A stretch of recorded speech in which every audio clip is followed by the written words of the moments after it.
Các bác ơi, có khi nào mình tự hỏi, chẳng lẽ tới tuổi này rồi, mình phải chấp nhận sống không còn như một người đàn ông thật sự? Chuyện gần gũi vợ chồng thưa dần, buổi sáng tỉnh dậy chẳng còn cảm giác hứng khởi. Tối đến thì chỉ muốn quay mặt vào tường, ngủ cho qua đêm. Con biết đây là chuyện khó nói, nhưng đó lại là nỗi niềm mà rất nhiều bác trai đang âm thầm giấu kín. Không dám chia sẻ, không dám hỏi han vì ngại, vì sợ người ta bảo mình yếu, mình già rồi thì thôi. Nhưng có thật là già rồi thì thôi. Có thật là bước qua tuổi 60 thì chuyện ấy phải lui vào bóng tối. Và đàn ông chỉ còn là cái bóng của chính mình. Sáng nay, con vừa ngồi trò chuyện với bác Sáu, 72 tuổi, quê ở Tiền Giang. Bác cười buồn bảo, hồi xưa khỏe lắm con, tuần mấy lần là chuyện thường. Giờ thì tháng tính một lần còn khó. Bác nói vậy rồi im lặng, nhìn xa xăm, cái nhìn của người đàn ông đang nhớ lại chính mình của ngày xưa. Không phải bác không còn ham muốn, mà là cơ thể không còn hợp tác. Cảm giác hụt hẫng, tự ti, nó gặm nhấm mỗi ngày mà không biết chia sẻ cùng ai. Nhưng con xin được nói thật lòng, bác không hề đơn độc, và con tin. Điều tưởng như đã mất, thật ra chỉ đang bị lãng quên. Chỉ cần một chút quan tâm, một chút thay đổi nhỏ, cũng có thể đánh thức lại bản lĩnh từng làm nên khí chất của một người đàn ông. Trong video này, con xin chia sẻ một cách đơn giản, mà ai cũng có thể làm mỗi ngày.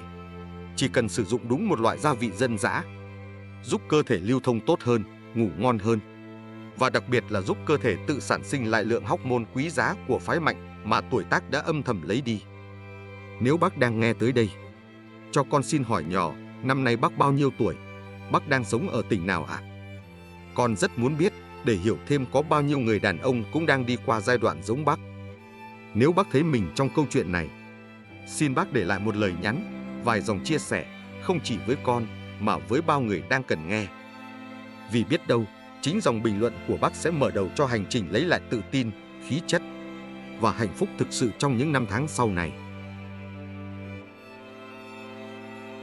Các bác thân mến, hôm nay con muốn chia sẻ một câu chuyện thật của bác Tư Lành, 66 tuổi, quê ở Cai Lậy, Tiền Giang.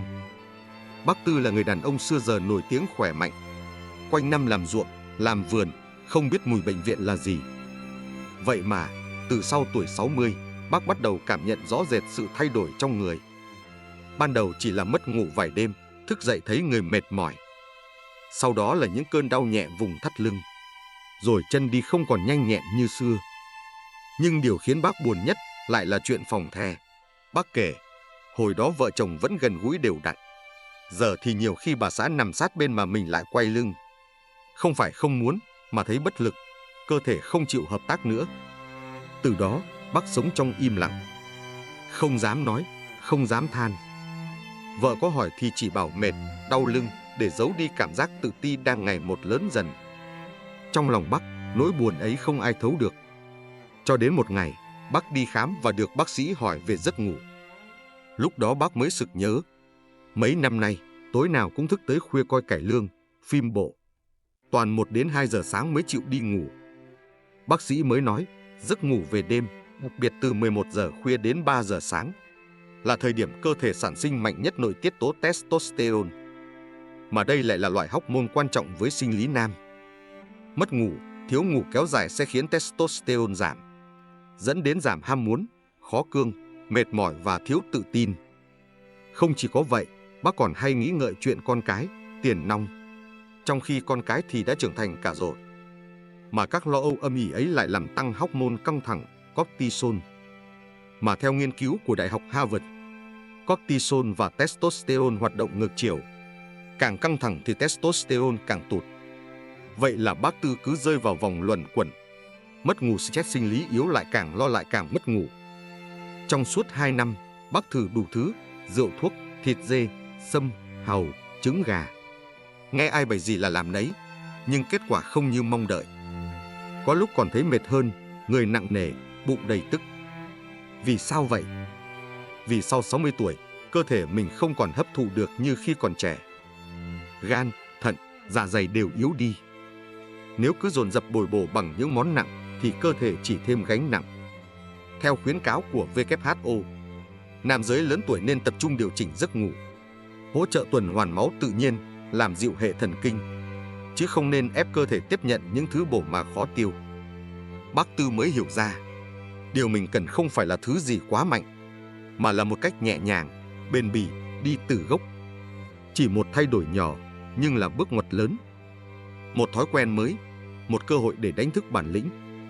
Trong một buổi sinh hoạt với hội người cao tuổi ở xã, bác Tư Lành được nghe người bạn cũ nhắc đến một loại gia vị tên là nụ đinh hương.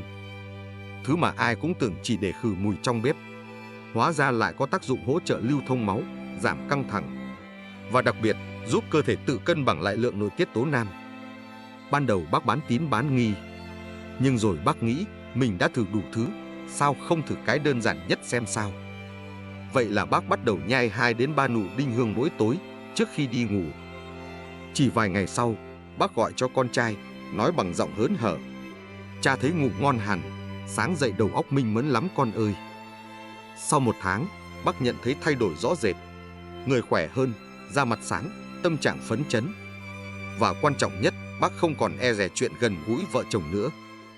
Điều làm con xúc động là không phải bác trẻ lại, mà là bác tìm lại được chính mình. Các bác mình ơi, câu chuyện của bác Tư không phải là hiếm. Có rất nhiều người đang âm thầm sống trong cảm giác hụt hẫng vì cho rằng tuổi tác là dấu chấm hết của đời sống sinh lý. Nhưng sự thật không hoàn toàn như vậy. Cơ thể mình vẫn có đủ cơ chế để duy trì phong độ. Chỉ là những thói quen xấu như thức khuya, lo nghĩ, ăn uống sai cách đang vô tình khóa lại những gì quý giá nhất. Một trong những yếu tố then chốt chính là testosterone, hormone đặc trưng của phái mạnh. Nó không chỉ điều phối chuyện phòng the, mà còn ảnh hưởng đến tâm trạng, trí nhớ, cơ bắp và cả cảm giác mình còn là đàn ông hay không. Bắt đầu từ tuổi trung niên, lượng testosterone sẽ giảm dần từng năm. Đến khoảng ngoài 60, có người chỉ còn một nửa so với lúc 30 tuổi. Nhưng điều đáng ngại hơn cả là nó không giảm do tuổi tác một cách đơn thuần, mà do bị ức chế bởi cortisol, hormone của căng thẳng. Theo nghiên cứu của Đại học Harvard, khi mình lo âu, mất ngủ, buồn phiền dù vì lý do gì, cơ thể sẽ tăng tiết cortisol. Hormone này khiến testosterone bị chèn ép, giảm sinh lực, mất hứng thú. Và từ đó sinh ra một vòng lặp. Càng yếu sinh lý càng tự ti, càng căng thẳng lại càng yếu hơn. Thay đổi không đến từ thuốc men đắt tiền, mà từ những điều đơn giản như ngủ đúng giờ, ăn uống nhẹ nhàng, tránh thực phẩm gây viêm, giữ tâm lý tích cực và thêm vài thói quen tự nhiên như nhai nụ đinh hương mỗi tối. Đừng coi thường những thói quen nhỏ, vì chính nó là thứ đang quyết định sức khỏe, tinh thần và hạnh phúc tuổi già của các bác. Nếu các bác thấy mình đâu đó trong câu chuyện này, hãy để lại một lời nhắn bên dưới. Vì biết đâu, một chia sẻ nhỏ lại trở thành động lực lớn cho người khác cũng đang tìm đường quay về với chính mình. Các bác ơi, nói đến sinh lý nam, ai cũng nghĩ ngay đến hormone. Nhưng thực ra, còn một yếu tố âm thầm ảnh hưởng không kém: hệ thống mạch máu. Cứ tưởng tượng cơ thể mình là một ngôi nhà lớn, còn mạch máu là những ống dẫn nước. Lúc còn trẻ, các ống này mềm mại, đàn hồi tốt, nên máu đi đến đâu cũng mạnh mẽ, không bị tắc nghẽn. Nhưng qua thời gian, vì ăn uống không đều, ít vận động, lo toan nhiều, những ống dẫn này bắt đầu bị chai cứng, mất tính linh hoạt. Máu vì vậy mà khó lưu thông, đặc biệt là đến vùng sinh dục, nơi đòi hỏi lưu lượng máu cao khi có ham muốn. Theo nghiên cứu đăng trên PubMed, chính các mạch máu nhỏ ở dương vật là nơi bị ảnh hưởng sớm nhất khi cơ thể chịu tổn thương lâu dài do viêm tiềm ẩn, kể cả từ các bệnh tưởng chừng không liên quan như mất ngủ hay viêm lợi.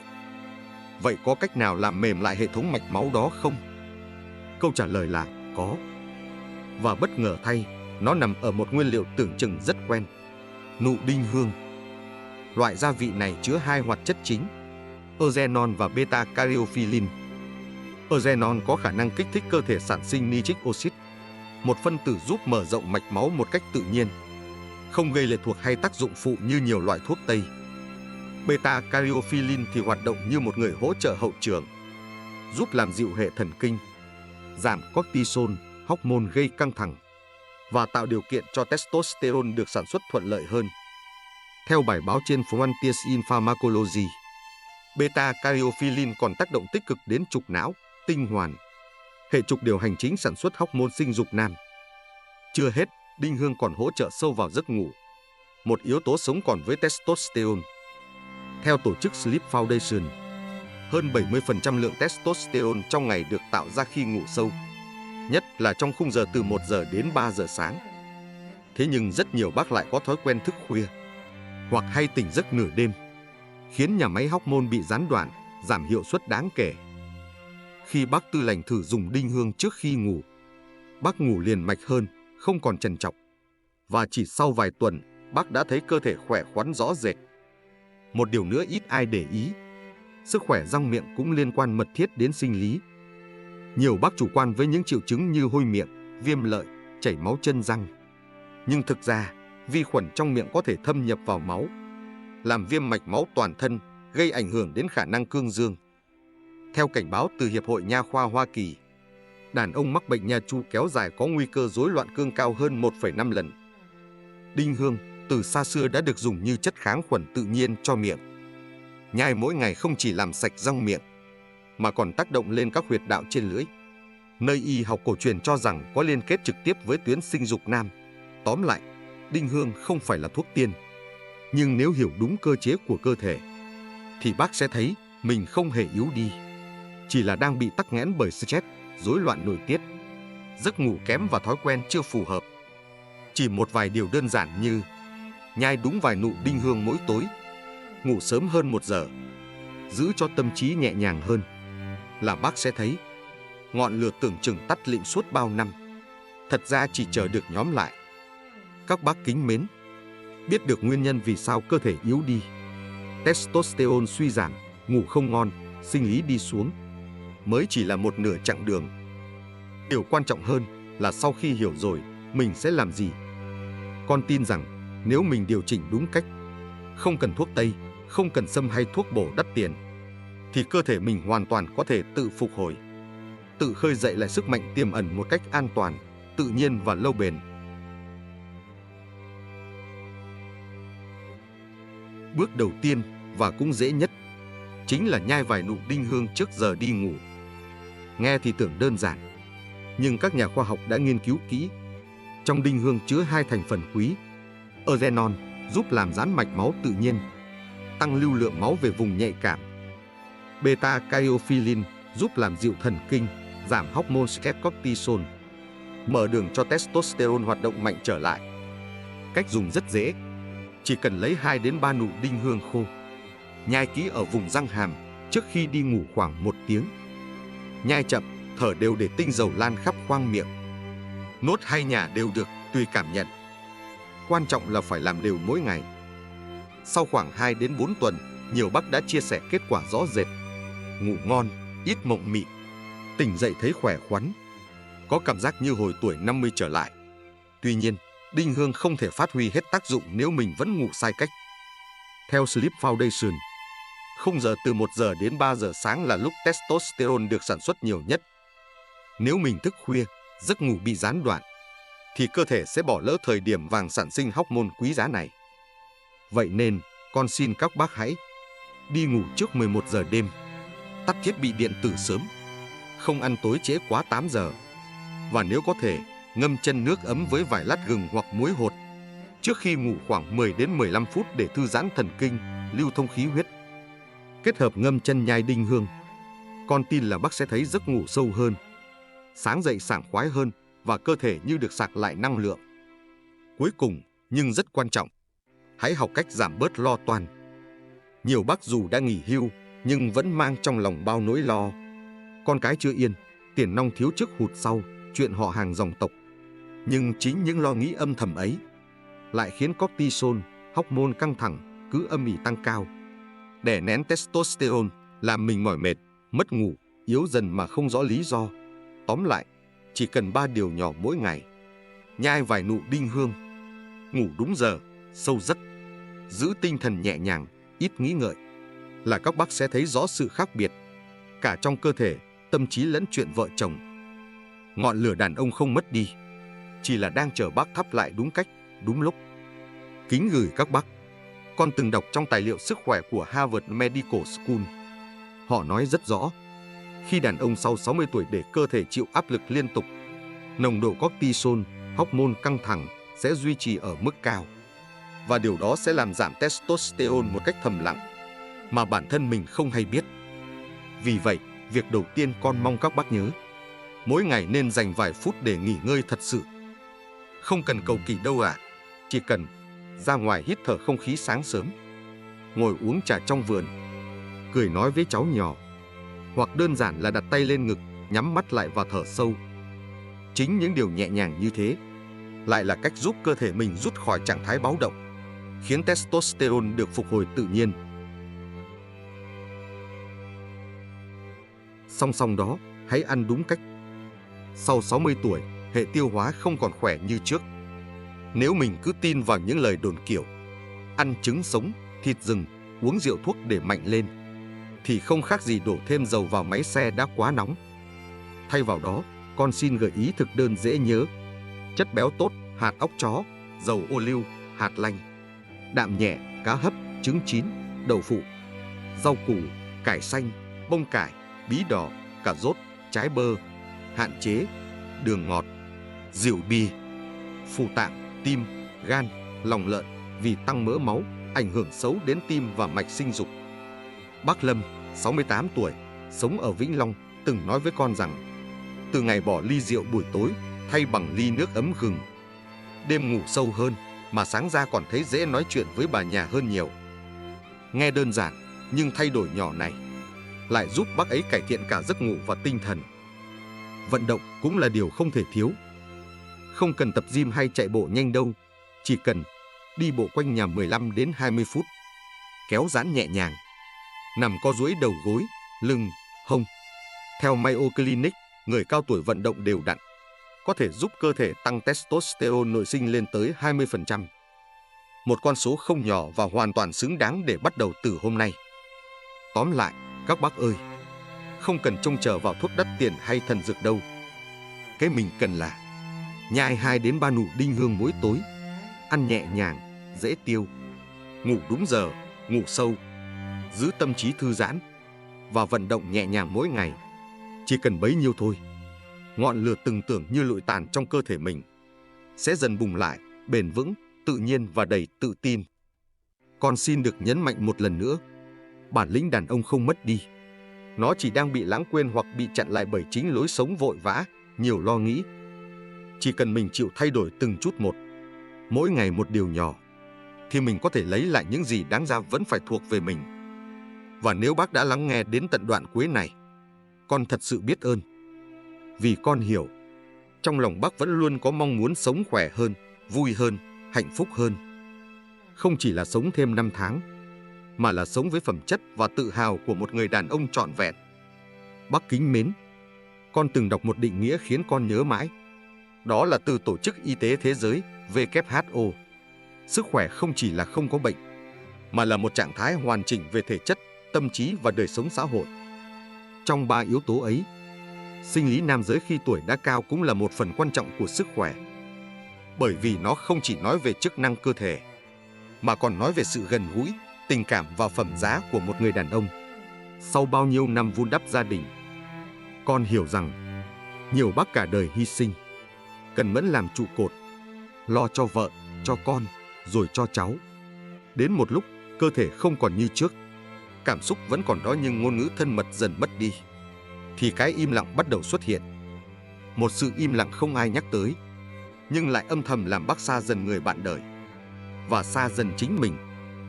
Video này con làm không phải để chỉ ra bác đang thiếu điều gì, mà là để nhẹ nhàng nhắc bác rằng bác vẫn còn rất nhiều điều để gìn giữ. Chỉ cần một chút hiểu biết đúng đắn, một thói quen mới mỗi ngày, và một quyết tâm rất nhỏ từ chính bên trong lòng mình. Bác có biết không, chính những điều tưởng chừng nhỏ nhặt lại có thể thay đổi một cuộc đời. Ví dụ như nhai 2 nụ đinh hương trước khi đi ngủ sớm hơn 1 tiếng mỗi đêm, dành 15 phút mỗi sáng để hít thở chậm rãi và đi bộ dưới nắng sớm.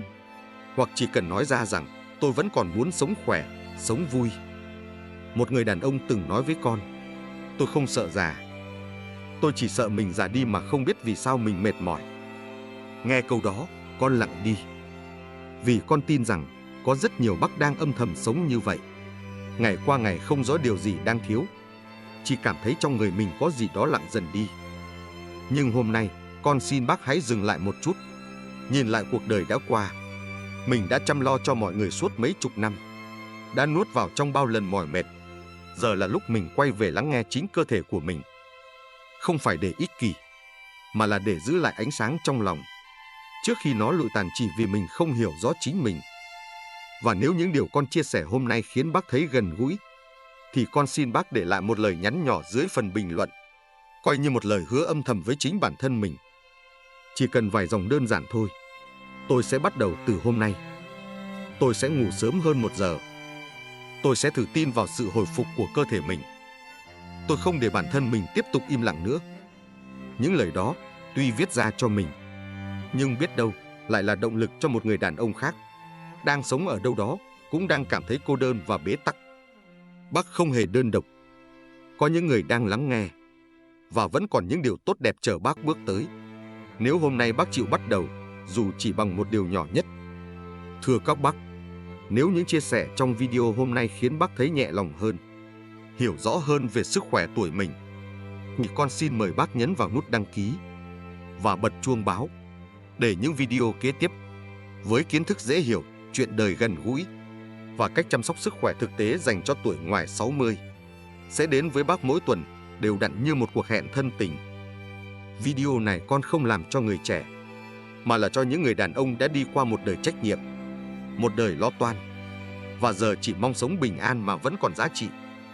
Nếu bác thấy điều gì ý nghĩa, hãy chia sẻ đến một người bạn già, một ông anh em chí cốt, hay một người cha đang lặng lẽ đối diện tuổi già mà ít ai thấu hiểu.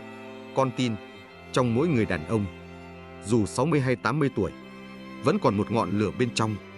Chỉ cần một tia gợi mở, một lời nhắc đúng lúc là đủ để cháy lại rực rỡ theo cách điềm đạm nhất. Và trước khi chia tay trong video hôm nay, cho con xin được gửi đến bác lời chúc chân thành từ đáy lòng mình.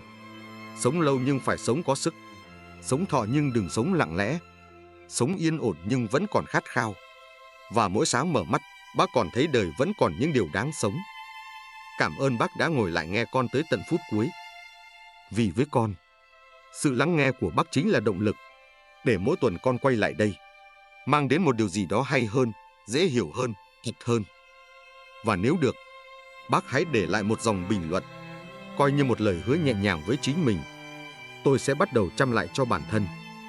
Tôi muốn sống rõ ràng hơn từ hôm nay. Tôi sẽ nhai đinh hương và ngủ sớm thử xem sao. Dù nhỏ thôi, nhưng lời hứa ấy biết đâu lại tiếp thêm hy vọng cho một người đàn ông khác đang cần một lý do để bắt đầu lại. Hẹn gặp bác trong video tiếp theo. Chúc bác một ngày an yên và đầy ánh nắng.